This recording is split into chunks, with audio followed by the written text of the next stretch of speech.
Have you ever noticed that the more you try, the more it seems like something resists? It's not a lack of effort. It's not a lack of method. It's as if there is a mechanism you still haven't seen. There is an internal point that most people never reach, not because it is difficult to access, but because they have never paused long enough to realize it already exists.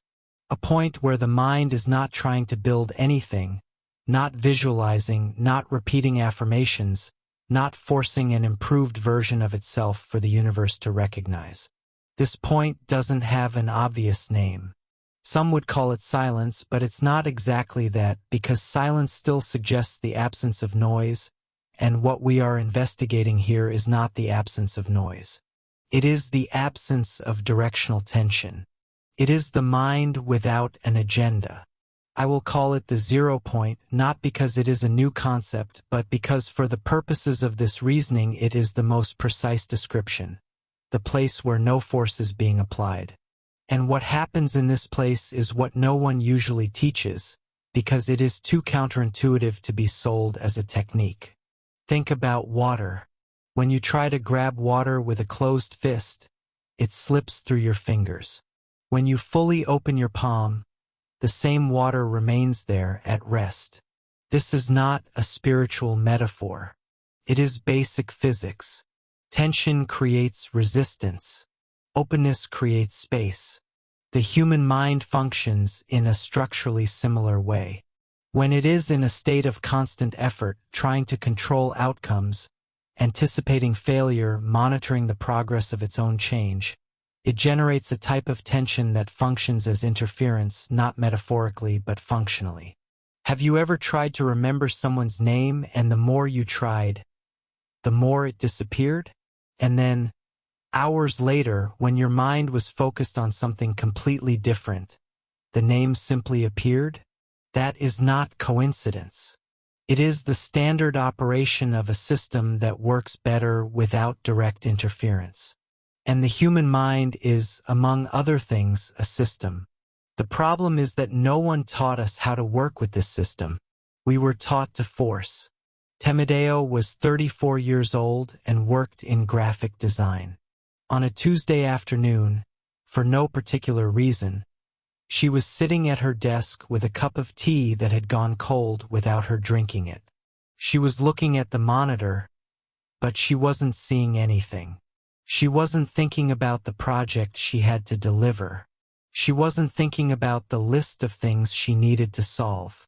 For a moment, maybe 40 seconds, maybe 2 minutes, she was simply there. What she noticed afterward was that her hand, which had been pressed against the desk, relaxed without her deciding to do so. Her fingers simply opened.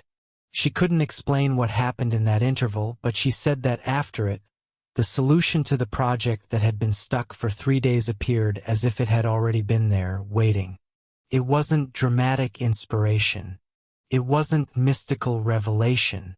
It was more like seeing something that had been in front of her the whole time, but that the tension of direct looking had made invisible. Let's be precise about what is happening here. Most approaches to personal development, manifestation, or life change operate on an unquestioned assumption that you need to do something different, think differently, act differently, that change requires directed and sustained effort. This assumption is not completely wrong, but it has a fundamental flaw. It assumes the problem is a lack of action or direction, when often the problem is excess internal tension. A mind so busy managing its own attempts at change that it cannot function with clarity. Here is the paradox very few people fully see. The identity that is trying to change is the same identity that is preventing change. Read that again because it matters. The mental structure you are using to try to create a different version of yourself is built from the same patterns that created the current version. You cannot use the same system to completely reprogram itself, because the system will consistently produce variations of what it already knows. It is like trying to exit a maze using only the rules of the maze. So what should you do? The most honest answer is, stop doing. But stop doing is often misunderstood. We are not talking about passivity. We are not talking about giving up. We are not talking about sitting in a lotus position waiting for the universe to deliver a different life to your door. We are talking about something much more precise and, paradoxically, much more active. The capacity to enter a state of temporary absence of identity, where the mind stops operating from its fixed patterns and begins functioning from a neutral field. This neutral field is what I call the null state. It is not a state of relaxation. It is not meditation in the popular sense. It is not positive thinking. It is a specific functional state of the mind, a point where the internal narrative ceases, where habitual identity suspends its automatic functioning, and where something that could be called pure perception begins to operate. To understand why this changes external reality, we first need to understand how external reality is constructed internally. This is not idealistic philosophy. It is practical observation. What we call reality is, to a large extent, a perceptual construction. Not because the world does not exist, it does.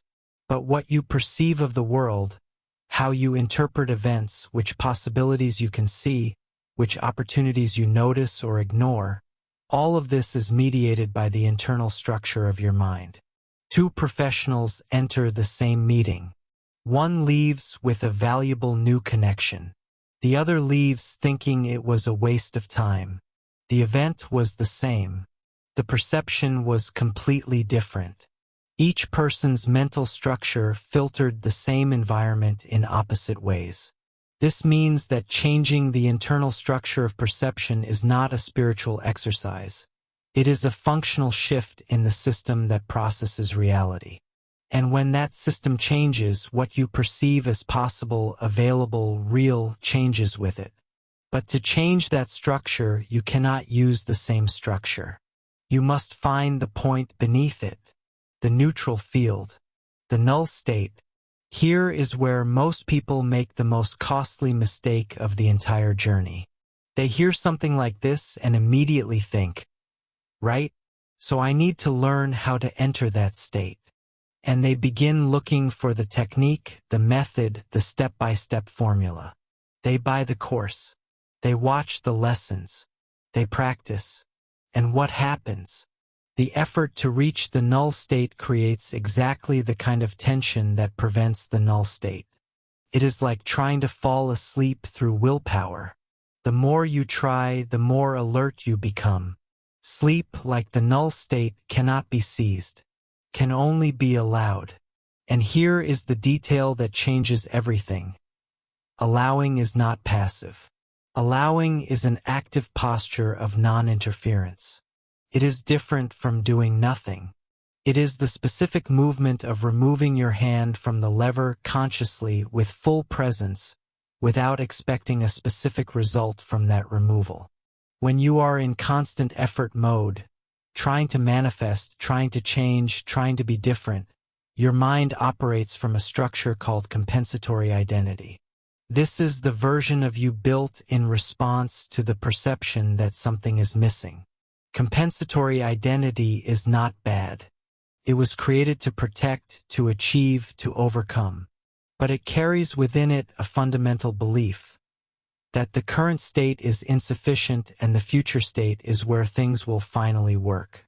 That belief, however subtle, generates constant tension between now and later. And that tension is what prevents coherence. Coherence here is not a spiritual word. It is an engineering word. A coherent system is one in which parts are aligned so that energy does not cancel itself out. It adds up, amplifies, produces results. An incoherent system is in internal conflict. One part of the mind wants something, another part fears it. One part believes it is possible, another part lists all the reasons it will not work. One part tries to move forward, another part pulls back toward the familiar pattern. You cannot resolve incoherence with more effort. You only create more layers of contradiction. The only way to restore coherence is to return to the neutral field, to the state where none of these voices is operating with force, where the mind is simply present, without dominant narrative, without urgent agenda. And from that neutral field, reorganization happens spontaneously. Not because some external force intervened, but because systems naturally reorganize when interference ceases.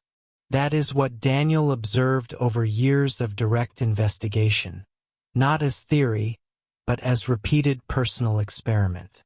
Whenever the attempt to control the outcome decreased, not because he had given up, but because he had found the point where control and non-control become the same, something in the external environment began to respond in ways that did not fit the pattern of ordinary coincidence. It was not magic. It was coherence operating. The question Daniel kept investigating was, what specifically happens in the interval between effort and result? What is active in the silence that precedes change? The answer that emerged was not mystical. It was structural. In the interval between effort and result, when the mind stops monitoring, stops anticipating, stops managing its own attempt at change, it enters a different processing mode. A mode not accessible when habitual identity is active. This mode processes more broadly, more nonlinearly, more integratively. It finds connections that linear, directed thinking cannot see. It operates in dimensions of perception that the busy mind systematically blocks. And when it finds a solution, a path, a possibility, a connection, that perception rises to ordinary consciousness not as effort, but as clarity, as something that is simply there, obvious, where before it was invisible. Doing nothing, in this context, is not laziness, not avoidance, not resignation. It is the disciplined capacity to stop interfering with a process that already has its own intelligence. It is the wisdom of planting the seed, preparing the soil, ensuring irrigation, and not digging the seed up every day to check if it is growing. Constant checking does not accelerate growth. It interrupts it. Each mental verification. Is this working? Am I doing it right? Why hasn't it happened yet? Is a micro-interruption. Thousands of micro-interruptions per day create a system that never builds enough momentum to produce results. When tension finally collapses and the neutral field is established, reorganization is not gradual. It resembles a spontaneous collapse. Old structures held in place by tension simply stop being maintained. What emerges appears as if it was already formed, waiting for space. The null state was created to go beyond traditional manifestation techniques. It was designed to help you understand and sustain that internal point of neutrality where effort dissolves and reality begins to respond coherently.